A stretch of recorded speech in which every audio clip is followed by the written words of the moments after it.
If you are somebody who wants to launch an offer, but you are stuck in overwhelm, here's the behind the scenes of what I do for my clients to help them sell out launches and how I plan my own launches in my business.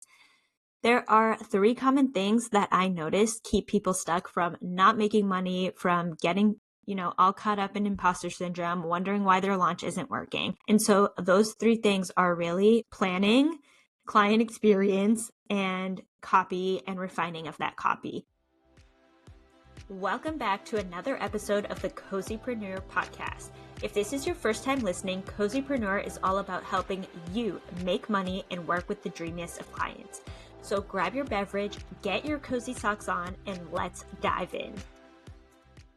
So when I'm starting a client project, the very first thing I do, besides onboarding my client, is getting inside their ideal client's head. And so I actually create a message map for my clients. And the reason I create this message map is because I want them to have a holistic marketing approach where if somebody is showing up on your Instagram, they're going to be getting the same message as if they're reading your emails, as if they're reading your threads. And so keeping your brand presence consistent is something that's really important to build trust with your audience. And so that is why I start everything with a message map.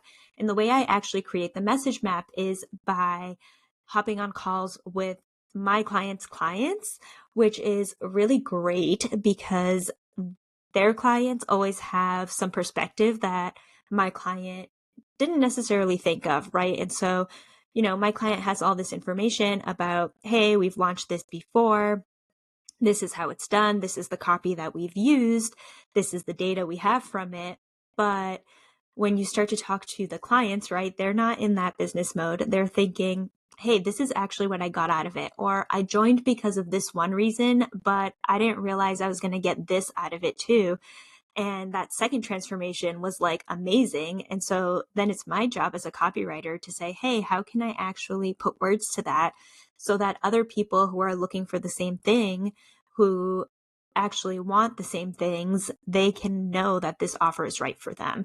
And so really honing in on some of those like really specific things that make your program or your offer really special about why your dream clients chose it and going straight from the source, like knowing exactly why they did it. And so that is one thing that I start with all of my clients with my own launches is I zoom out.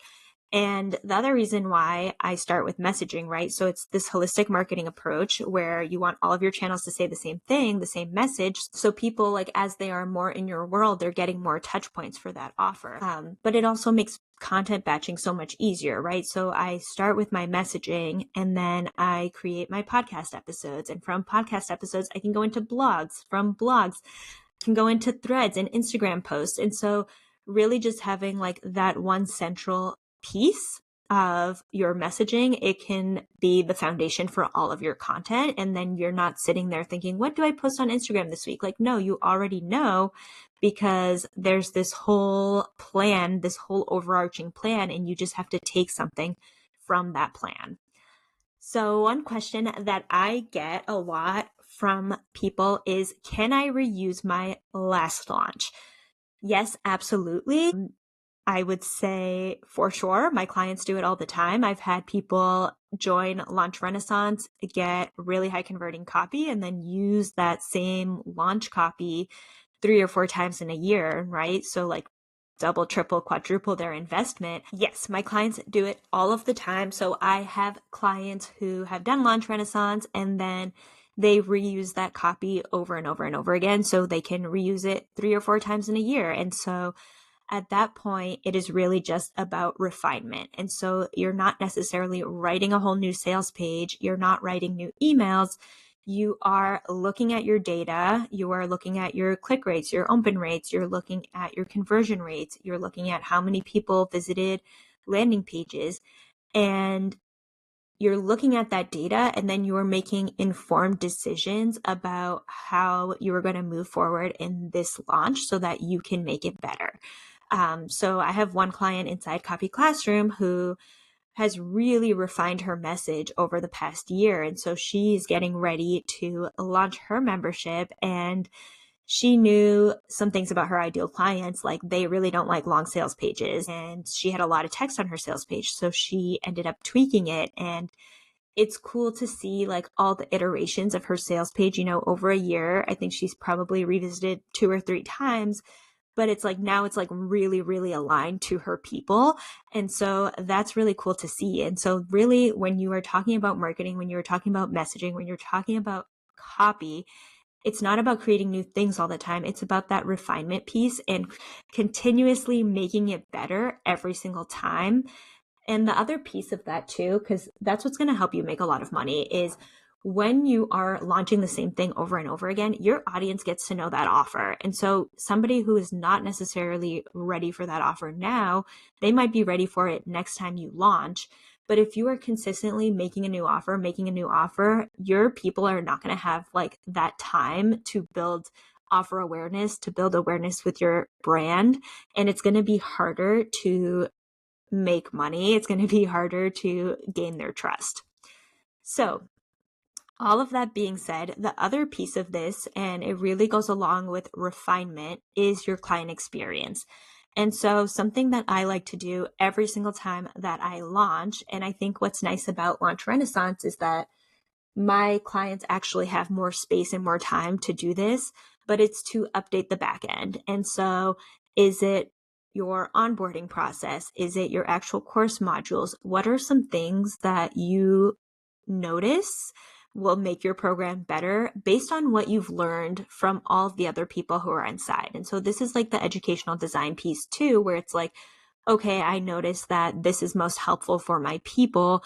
And so I'm going to make these specific changes. And so, one example is in Launch Renaissance, you have one-on-one access to me, but I've had some people who say like, hey, like, I'm not actually sure what to talk to you about because I don't know what my questions are, right? And so I actually created a onboarding packet that says, hey, here are some of the things that we are talking about, because I know that if one person had that question, other people are going to have that question. They just might not be brave enough to ask. And so being able to take feedback when you hear it and improve your process, like that's going to be huge for your clients. And that's going to be a really big piece in keeping your clients and client retention, is making those small improvements to their experience, listening to what they need, listening to where they need help, and creating things that is going to help them reach their goals. So that client experience piece, that's what's going to have clients signing with you over and over and over again. That's also why like new offers constantly is going to be really hard, because if you're building new offers from scratch, like that back end piece, that takes forever. So you don't want to start from scratch, right? Like you just want to tweak, you just want to make it better over time because it becomes so much easier. The last thing that I see with launches is not enough time to plan.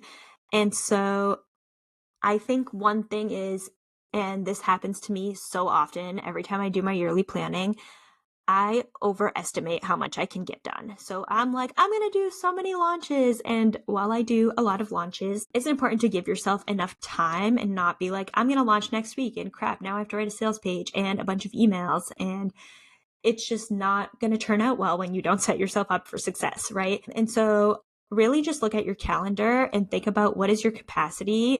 Do you have time to do all of those things?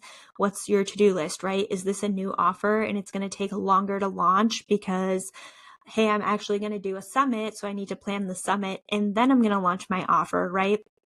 So really just like doing that project management piece of like, what is it that I have to do? Because once you get to like the third time of launching something, you're like, okay, cool. I already have the sales page. I just need to tweak it.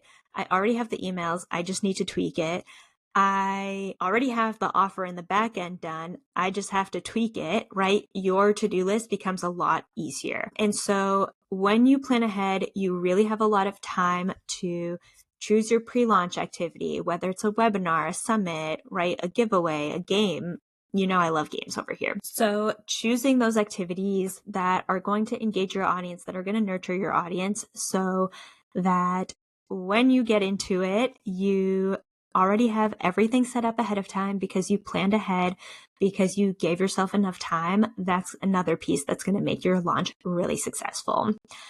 And so with all of that, I will say focus on client experience, focus on your messaging and copy, and don't start from scratch. Really focus on refinement of your offers over time and really do some forward planning and give yourself enough time to do all of the things, because it's better to be intentional about what you're doing than to kind of throw spaghetti at a wall and not have an overarching plan, because your audience will feel that if you're being scattered. You want them to feel like they're having an experience when they like listen to your podcast, go to your IG, go to your emails, right? It's like a holistic experience. So that piece of continuous refinement is so important, because not only does your marketing get better, your client experience gets better, you start to know what works, what doesn't, and then the process becomes a lot more streamlined. And so that is copywriting, messaging, client experience, planning ahead,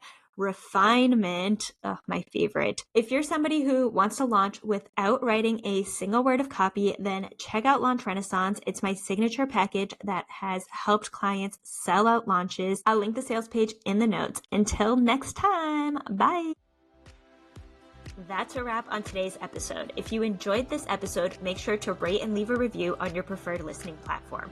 If you haven't, make sure you subscribe for weekly episodes about how to make money and work with the dreamiest of clients without having to get dressed in the morning. Make sure to check out the show notes down below, and I'll see you in the next episode.